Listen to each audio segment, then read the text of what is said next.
ఇంతకుముందు వీడియోలో అలా చేసి ఉండవచ్చు అని ఇంగ్లీష్లో చెప్పాల్సి వస్తే ఎలా చెప్పాలి, అలా చేసి ఉండేవాడిని అని చెప్పాల్సి వస్తే ఎలా చెప్పాలి, అలా చేయగలిగేవాడిని అని చెప్పాల్సి వస్తే ఎలా చెప్పాలి, అలా చేసి ఉండాల్సింది లేదా అలా చేసి ఉండకూడదు అని చెప్పాల్సి వస్తే ఇంగ్లీష్లో ఎలా చెప్పాలి అనే విషయాలు మనం నేర్చుకున్నాం.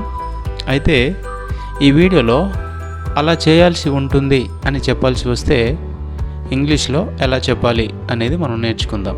అలా చేయాల్సి ఉంటుంది, ఫర్ ఎగ్జాంపుల్ నేను అక్కడికి వెళ్తే వాళ్ళిద్దరిని తీసుకురావాల్సి ఉంటుంది, నేను అక్కడికి వెళ్తే కొన్ని సమస్యలు ఎదుర్కోవాల్సి ఉంటుంది, వారు ఇక్కడికి వస్తే నేను రెస్పెక్ట్ చేయాల్సి ఉంటుంది.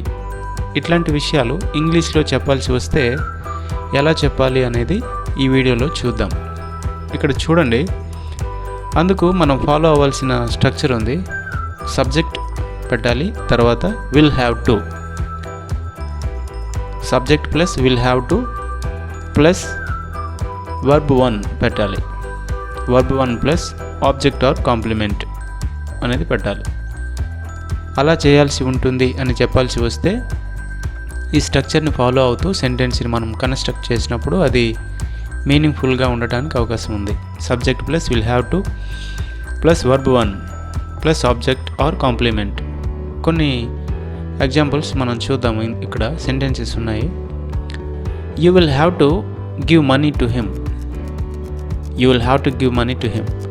నువ్వు అతనికి డబ్బులు ఇవ్వాల్సి ఉంటుంది. నువ్వు డబ్బులు అతనికి ఇవ్వాల్సి ఉంటుంది. దానికి ముందు మనం ఒక సెంటెన్స్ మనం యాడ్ చేయొచ్చు. ఎలా అంటే, if you go there you will have to give money to him. నువ్వు ఒకవేళ అక్కడికి వెళ్తే నువ్వు అతనికి డబ్బులు ఇవ్వాల్సి ఉంటుంది అన్నట్టు. సో సింపుల్గా అర్థం చేసుకోవడానికి లాంగ్ సెంటెన్సెస్ కాకుండా షార్ట్ సెంటెన్సెస్ ఇక్కడ వాడుతున్నాం. You will have to give money to him, నువ్వు అతనికి డబ్బులు ఇవ్వాల్సి ఉంటుంది.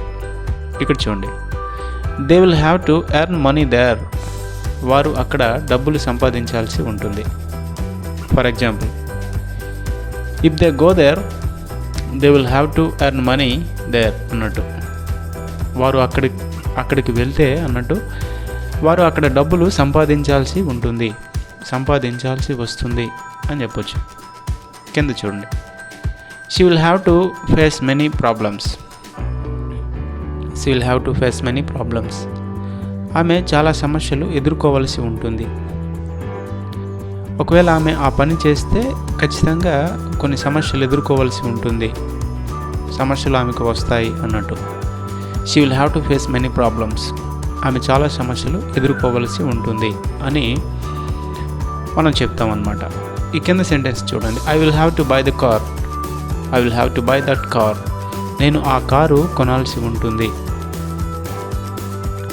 అంటే ఒకవేళ మా అబ్బాయికి బర్త్డే ఉంది, వాడికి గిఫ్ట్గా ఇవ్వడానికి నేను ఆ కారు కొనాల్సి ఉంటుంది అని చెప్పాల్సి వస్తే I will have to buy that car for my son. నేను ఆ కారు కొనాల్సి ఉంటుంది. సెంటెన్సెస్ మనం ముందు యాడ్ చేయాల్సి ఉంటే ముందు యాడ్ చేస్తాం, ఆ తర్వాత యాడ్ చేయాల్సి ఉంటే మనం యాడ్ చేసి సెంటెన్స్ని మాట్లాడతాం. ఇక్కడ చూడండి, we will have to pass that egg test.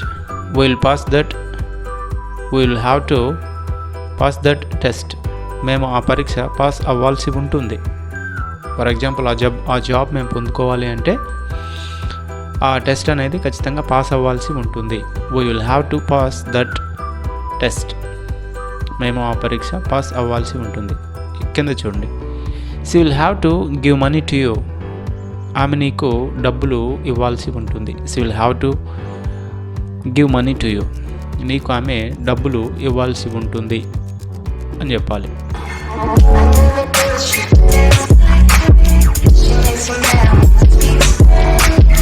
¿Cómo se llama?